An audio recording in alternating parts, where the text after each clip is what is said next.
Okay, so next we talk about the concept of numerical stability with the examples of forward in time and backward in space of finite differencing.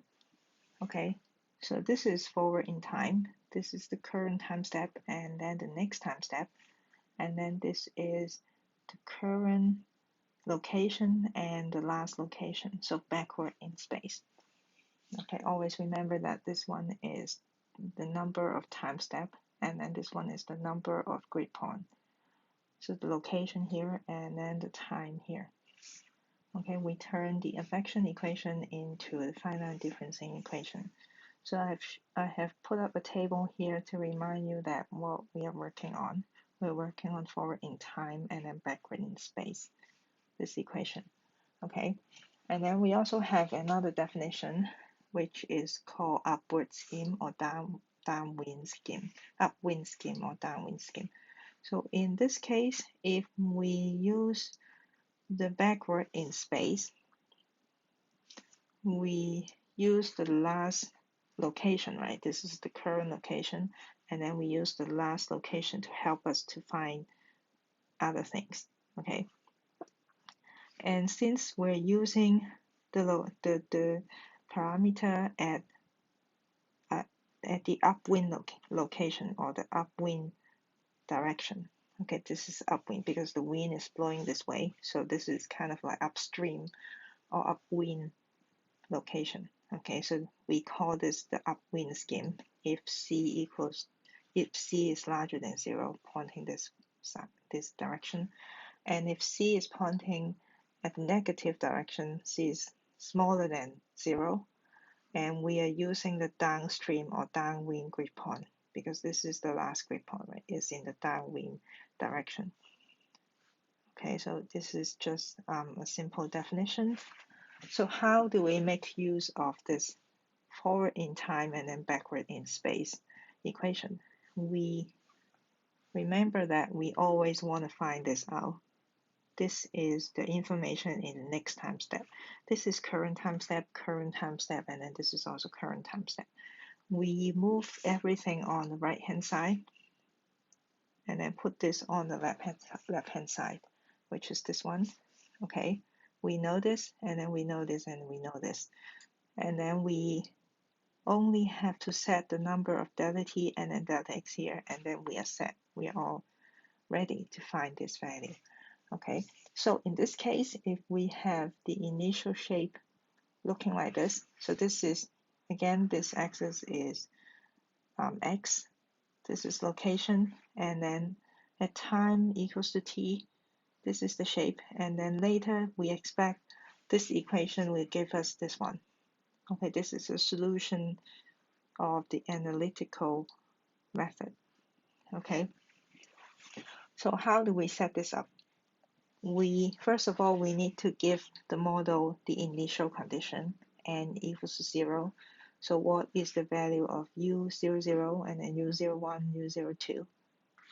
So this is all the values of u at different locations when n equals to 0.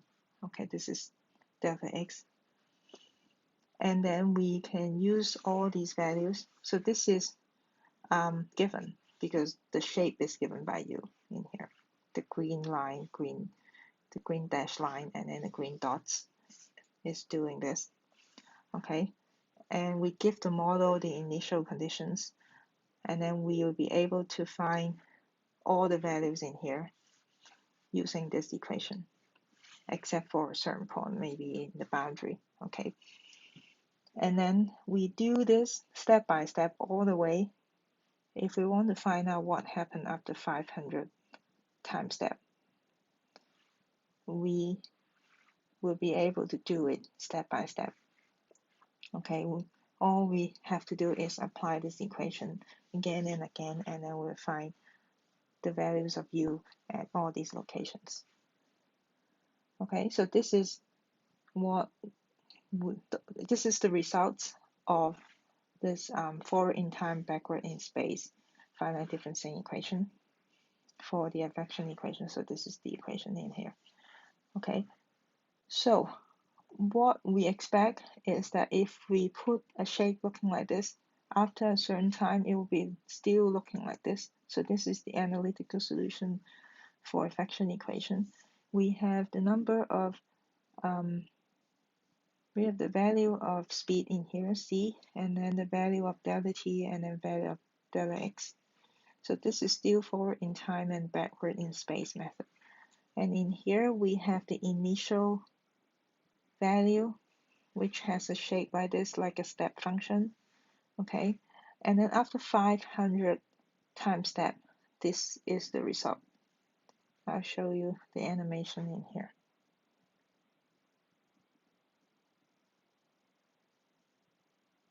Okay, at the beginning, the amplitude still looks very nice, but then the shape changes, and then the amplitude changes.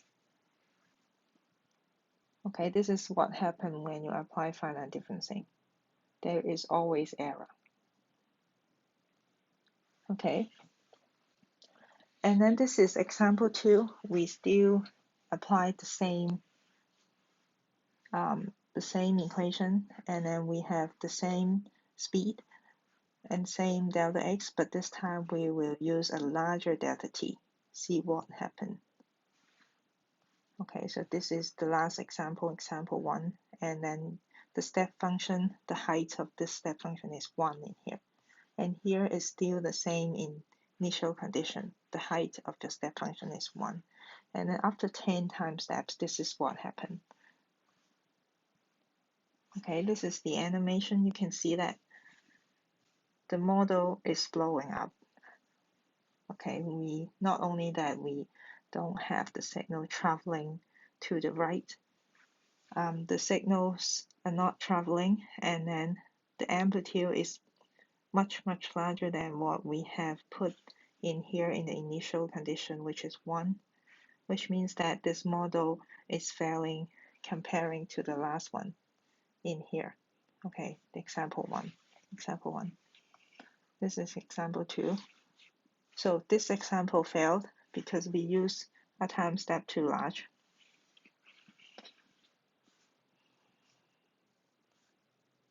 Okay, this is example 3. We still use the same initial condition, which is a step function of 1, and then we use delta t as 30 seconds, but this time we changed the speed to a negative value, and you can still see the similar results as example 2. It's blowing up. This experiment failed. Okay, so if we rearrange the forward in time and backward in space finite differencing equation, and then we run the affection equation on this initial condition, we'll have this shape, and this is what we should have. This is the analytical result. So the shape and amplitude preserved for the analytical method, but if we apply the numerical method, which is this equation, the shape and amplitude are not preserved. You can see that the amplitude falls to above half of the original value, and the hope here is that the solution will be at least close enough to give meaningful information. Okay, and then this is example 2. This is example 2 I've shown you with delta t of 90 seconds, and we can describe this model or this setup is unstable. This scheme is unstable. If we use delta t equals to 90 seconds, 3 times longer. Okay, and in example 3, we have a negative value as the speed. So this suggests that the downwind scheme, c smaller than 0, is unstable in this case. So what is controlling if the model is stable or not? So example 1 is stable, although it doesn't look like the result that we want. So this is the result. It doesn't look like that, but it's not blowing up. So what is controlling if one method is stable or the other method is not stable? It depends on the choice of C and delta T.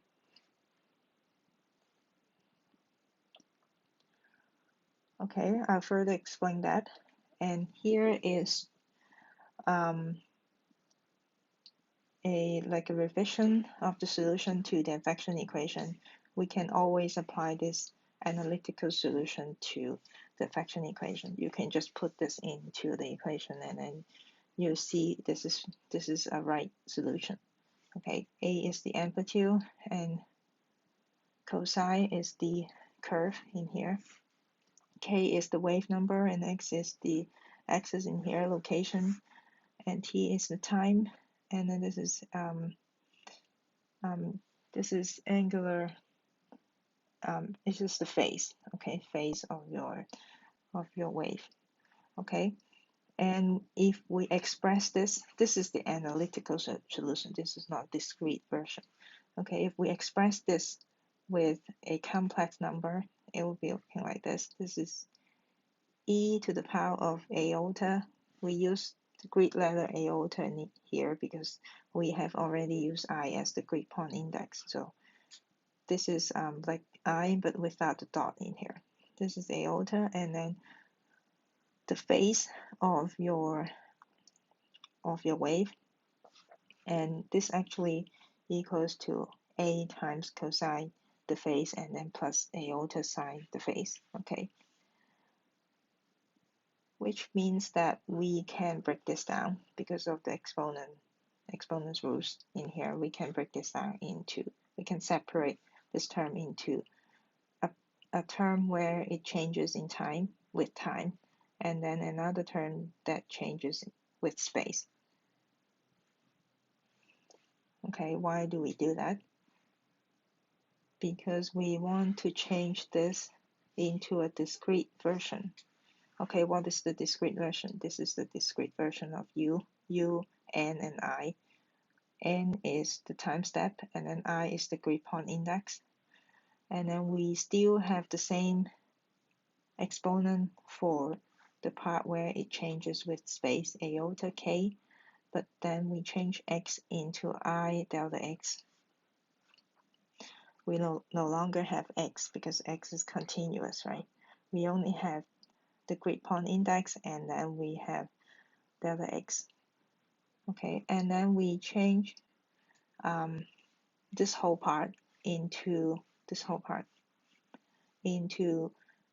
lambda, which is a complex number to the power of n. We also have the representation of time step in here, and we don't have delta t in here, we only have time step in here. Okay, and then a is a complex constant, so this part is a complex number. This part also is a complex number, but this a is also a complex constant. And why do we change this into this representation? Because we want to use this part to represent the growth and decay in time. So in other words, if we are at n equals to 1, this is 1 lambda, and then n equals to 2, we multiply the lambda here each time we are doing the calculation, moving forward from one time step to another time step. Okay, which means that if we are at n time step, this lambda would be to the power of n, which is this equation in here. Okay, so this amplification factor lambda describes how the amplitude of the solution changes from one time level to another time level. Okay, and we want this to be around 1 so that our solution won't blow up, like example 2 and example 3. Okay, what is the stable regime for lambda?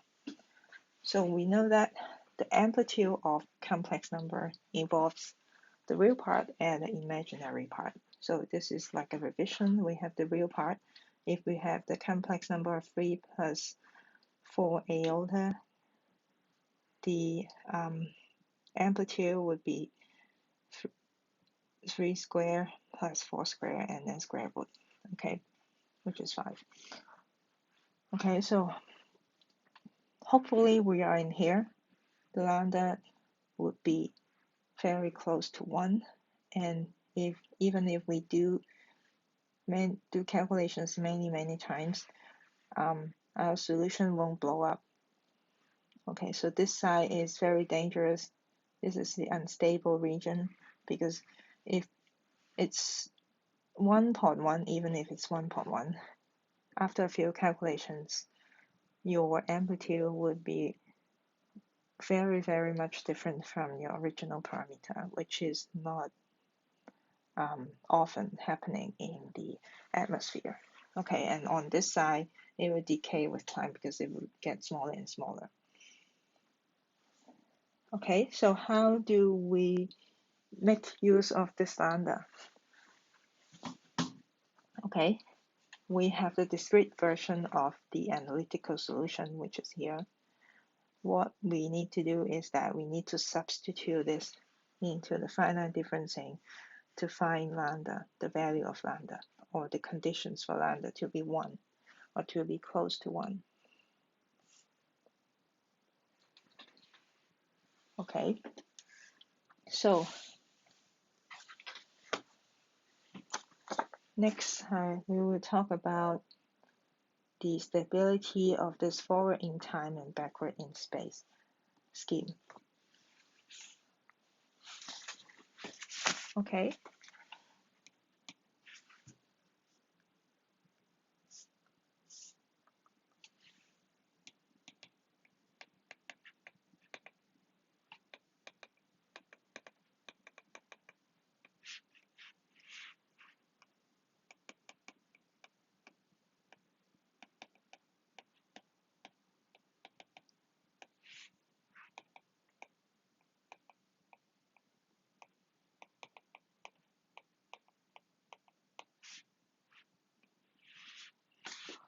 Okay, so now we have the forward in time and backward in space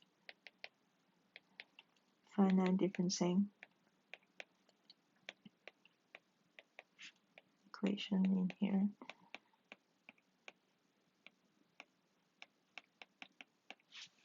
And then we have the numerical solution. So what is the analytical solution?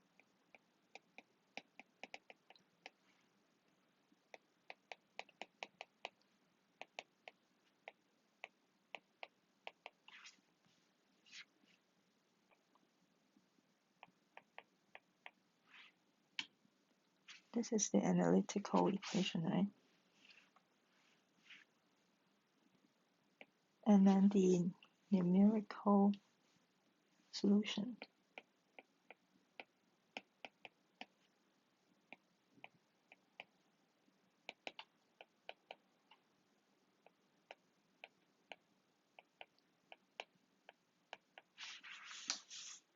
Okay, by the way, this is actually A, E.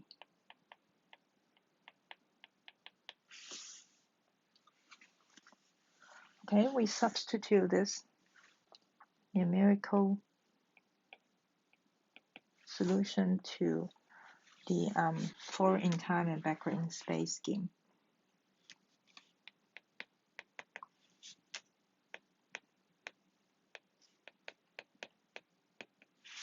First of all, this one, and then N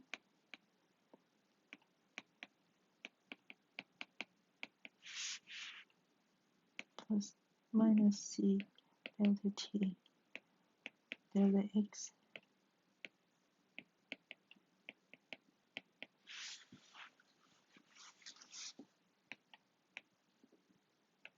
iota K I minus 1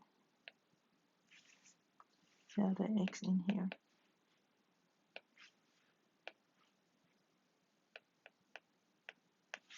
Okay, we substitute the numerical solution and then we eliminate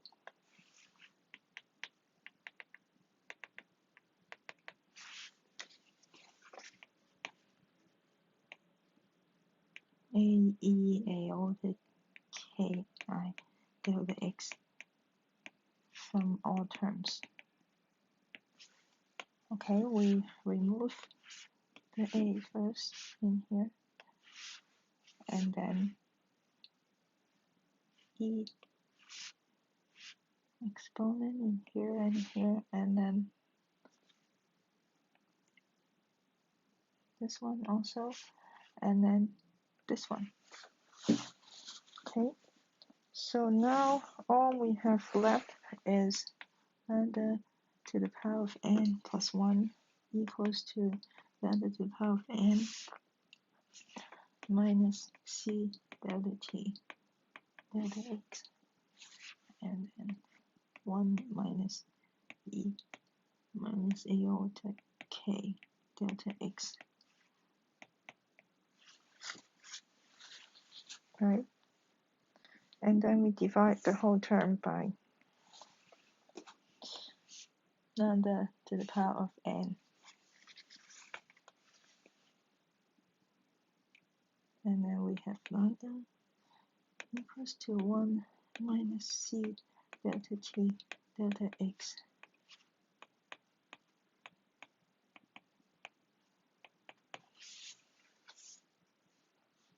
And then this one is, what is this?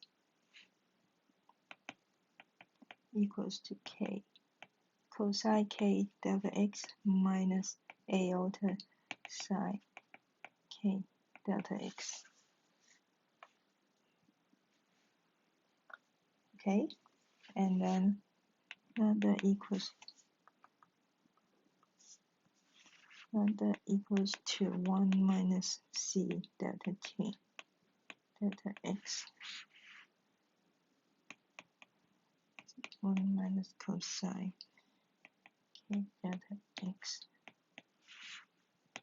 minus iota c delta t delta x.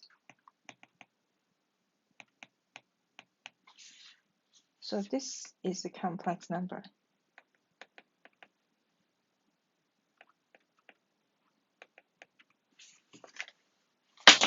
Oh, sorry.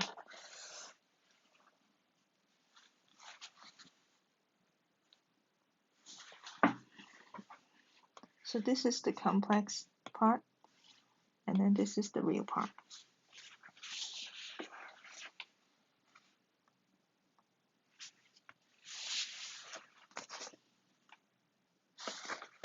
Okay. So I have shown you how we have arrived this amplification factor. This is the real part, and then this is the imaginary part. And we can find out the amplitude of this lambda from this expression. Okay, so we can see that how the solution would amplify in time, which is lambda in here, depends on the model resolutions in space and in time. Also in space, and time. Okay, totally depends on the choice we make when we set up the model. Okay, C always depend on the scale of the weather systems that you want to look at. Okay, I'm not done with this. So we have find out the value of lambda, which is a complex number.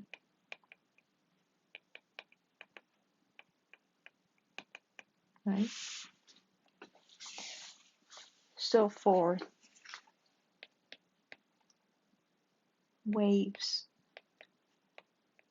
with k maximum, remember the waves with k maximum, which is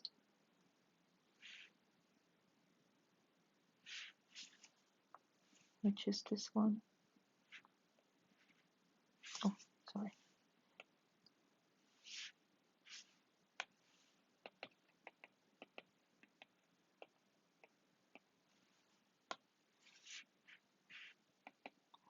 equals to 2 pi over 2 delta x, right?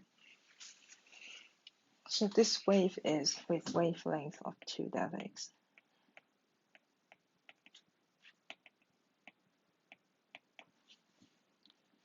Okay.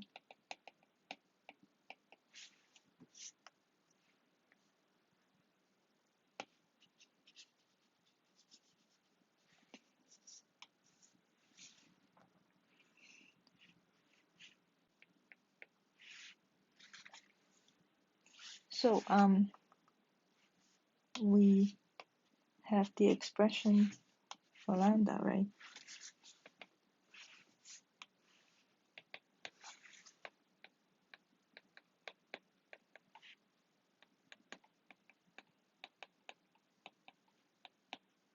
Iota c.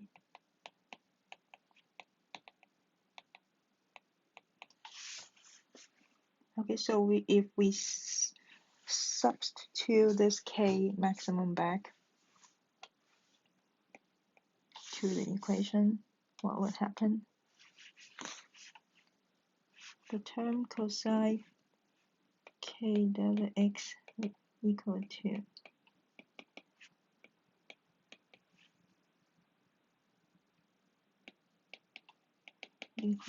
-1, and then the sine k delta x equal to cosine pi delta x would be equal to 0. Okay, and then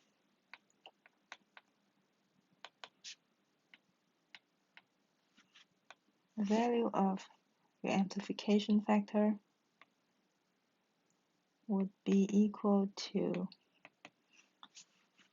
since your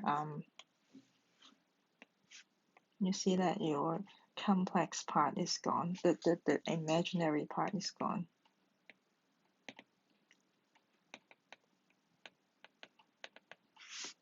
Right, we only have this part left. Right, so it's easy to find the amplitude of just the real part, which equals to the real part, right?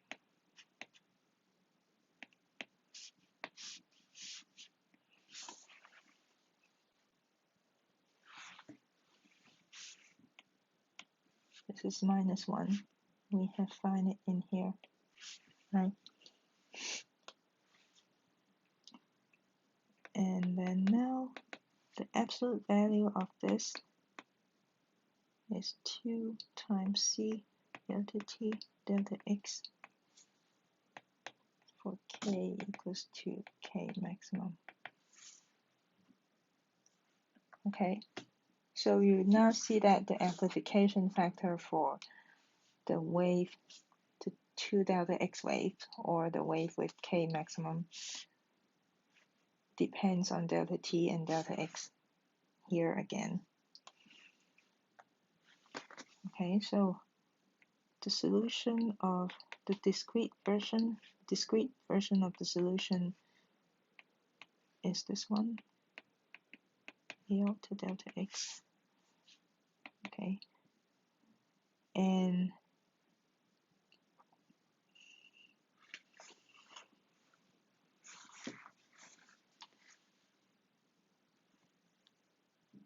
we can turn it into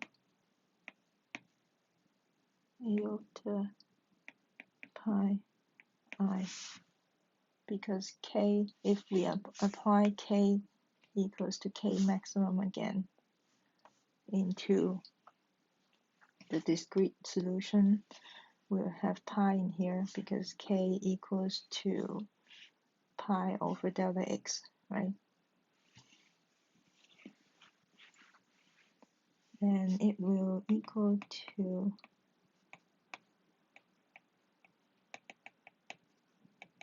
iota sine pi.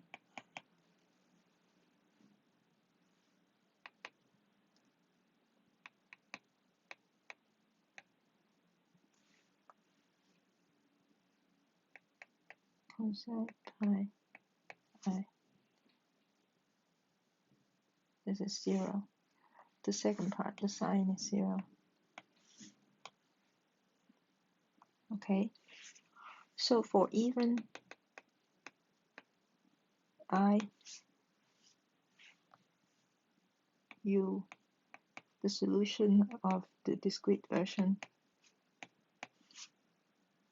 is this one. If we put in different numbers in here for even numbers, even values of I, you will have lambda to the power of n and then times a, and then for odd I, it would be minus, depends on the value of I in here.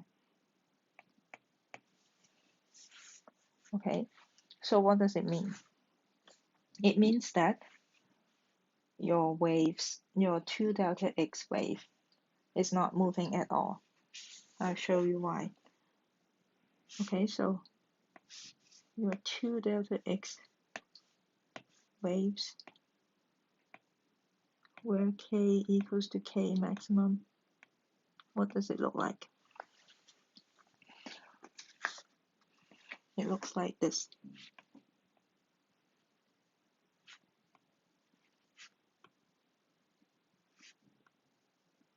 Right?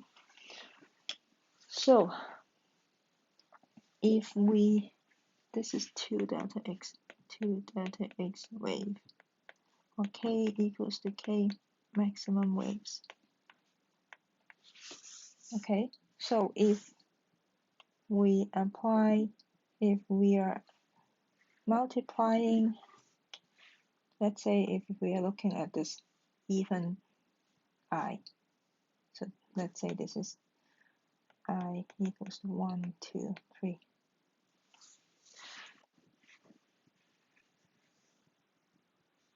Oh, let's see first. Okay, let's say this is I equals to 0, 1, 2, 3, 4, 5, 6. The grid point here are numbered with the I index. Okay, so let's say if you're looking at the even I, which is this, which at this point,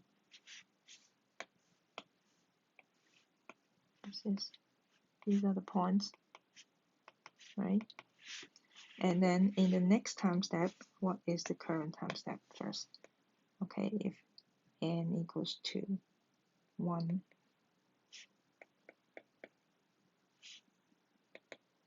it would be this, right? And then if n equals to 2, it will be this, right? So you are not changing the amplitude of your wave through time. It's not changing. The amplitude is changing, sorry. The amplitude is changing, but the sign is not changing, which means that your waves will not move. Okay, in the next time step, your wave will look like this because you're multiplying the amplification factor to your wave. Okay, so in the further time step, it would be looking like this.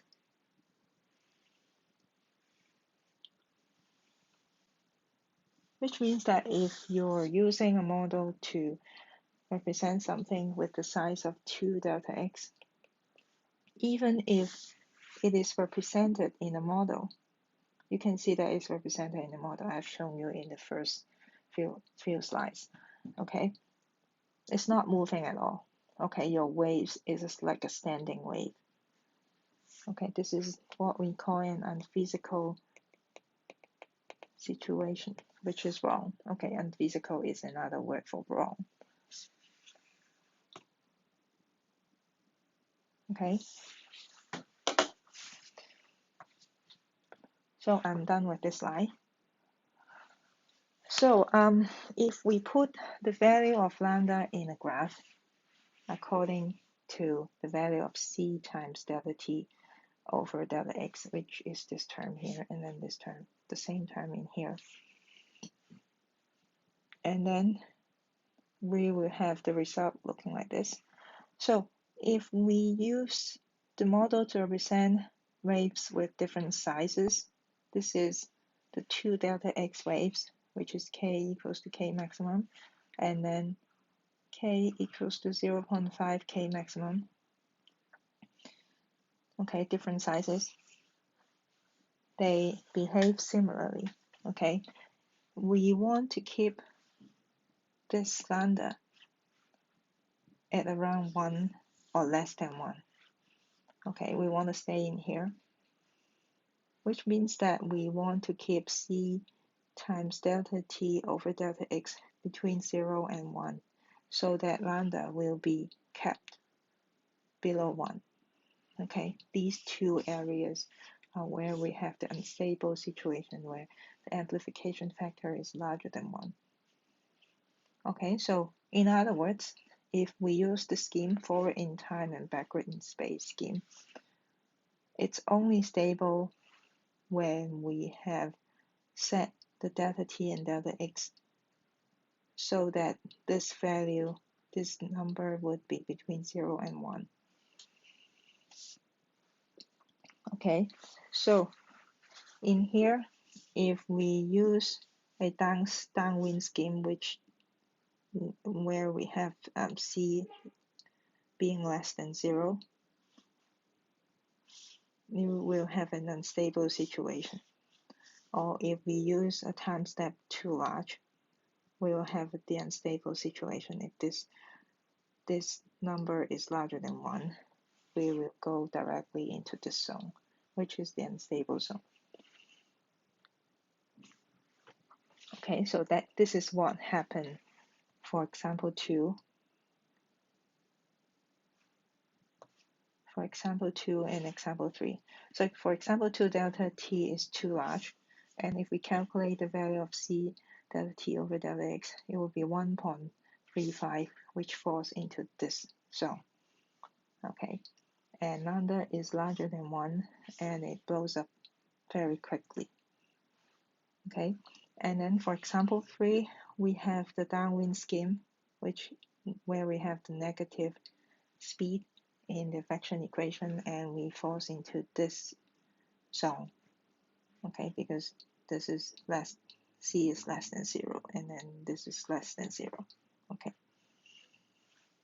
so whether your scheme is stable or unstable, it depends on the choice of your wind speed and delta t and delta x.